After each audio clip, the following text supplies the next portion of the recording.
Good morning. This is Kel Land on the go with all you need to know in news and weather as you begin your day. South Dakota authorities are searching for a man in connection with a murder case in Union County. Alfredo Castellanos Rosales is accused of murdering Jordan Beardshear. Investigators say on April 25th, Castellanos Rosales went to Beardshear's apartment in Dakota Dunes to pick up their one-year-old child. The next day, authorities found Beardshear dead in her apartment with stab wounds and trauma to her neck. Court papers say blood was found on Castellanos' clothing as well as the child's clothing. If you know where Castellanos is, you're asked to call authorities right away. The Division of Criminal Investigation is helping with the case. A judge has sentenced a Del Rapids man to 65 years in prison for sexual contact and raping a child. Craig Worm was in court Monday morning to be sentenced to 2 different cases involving children. We first reported on Worm in 2021 when he was arrested in Kentucky. It turned out he had left South Dakota after being accused of inappropriately touching a young boy. Following his arrest, Worm was also charged with raping his own daughter. The judge sentenced Worm to 50 years for rape and another 15 years for sexual contact with a child. Authorities in Brookings are trying to figure out who broke into dozens of vehicles. Monday morning, officers were called to the 600 block of Heritage Drive for a vehicle that had been broken into. Police checked the area and found about 40 vehicles that appeared to have been gone through. Investigators say so far it appears small items are taken from some of the vehicles. Authorities are reminding people to always lock your vehicles and to never leave valuables inside. Sioux Falls police are searching for the person involved in a hit and run over the weekend. The crash happened Saturday afternoon on the west side of the city at 18th Street and Equestrian Place. Investigators say a dark gray van collided with a motorcycle. The 24-year-old motorcyclist was taken to the hospital with life-threatening injuries. Authorities say the van left the scene. If you have any information about the crash or surveillance video in the area, call Sioux Falls Police. Investigators in Rapid City are looking into what sparked a fire in the northern part of the city. Officials say it happened around 11:30 Sunday night in the 1000 block of Lemon Avenue. The Rapid City Fire Department posted this video of the scene to Facebook. Officials say the fire started outside the home and spread inside. A dog and 2 goldfish were saved from the home. No one was hurt. Now let's get a check of our weather with meteorologist Scott Munt. Good morning, Scott. All right, good morning, Travis. Good morning, everybody. We are looking at a warmer day today, but the wind will still hold across eastern Kettleland as we'll have these north winds come in around 15 to 30 miles per hour. High of 63 in Sioux Falls, 65 in Yankton and Mitchell, 62 in Pierre, 66 in Rapid City. We are looking at warmer temperatures for tomorrow. And then a rain chance starts. An isolated chance on Thursday, maybe across southern Kettleland. Better chances Friday, Saturday, and for some it may even last into Monday. More details on your forecast with Brian coming up. Thank you, Scott. Agriculture, technology, academics, and more were represented at the Greater Sioux Falls Chamber of Commerce for a roundtable yesterday with South Dakota Representative Dusty Johnson.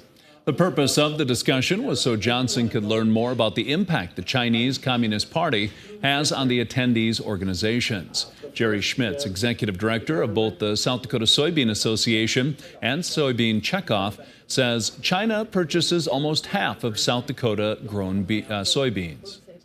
I'm very happy that we're having the discussion, that we can move forward, and hopefully this discussion moves to China or somewhere in between so that we can have open communication and each side can express its concerns. Other attendees included leaders from DSU, SDSU, Daktronics, Valley Queen Cheese, and the Greater Sioux Falls Chamber of Commerce. Adoption fees are reduced right now at the Sioux Falls Area Humane Society. It's all thanks to the Bissell Pet Foundation's Empty the Shelters event running through the 15th. The promotion comes at a good time for the shelter. Well, at the moment we're getting fuller again with dogs and cats. As spring's happening, we're coming into breeding season, so we're coming into litter season. Dogs are $50 and cats and kittens are $20.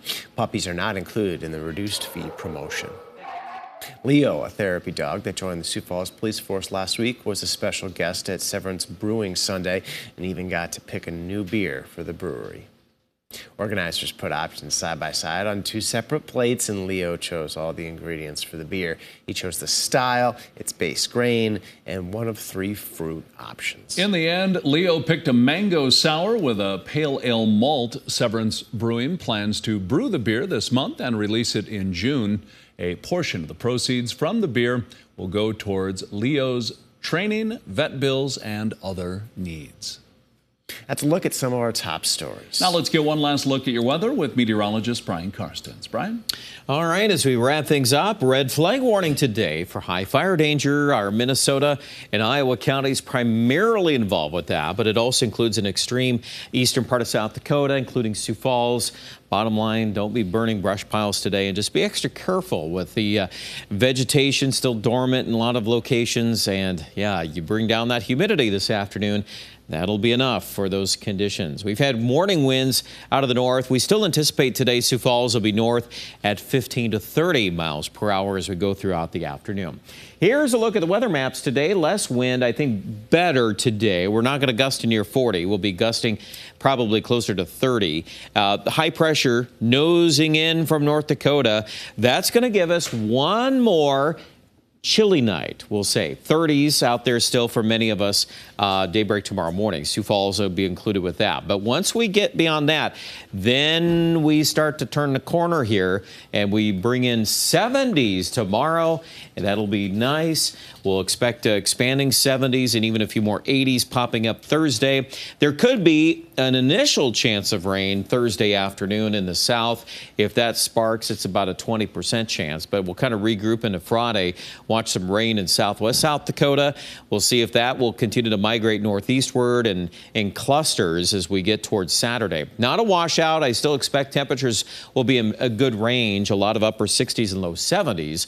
But just kind of keep that in mind as we especially get towards Saturday night. There could be a little healthier batch of rain in eastern Ketherland.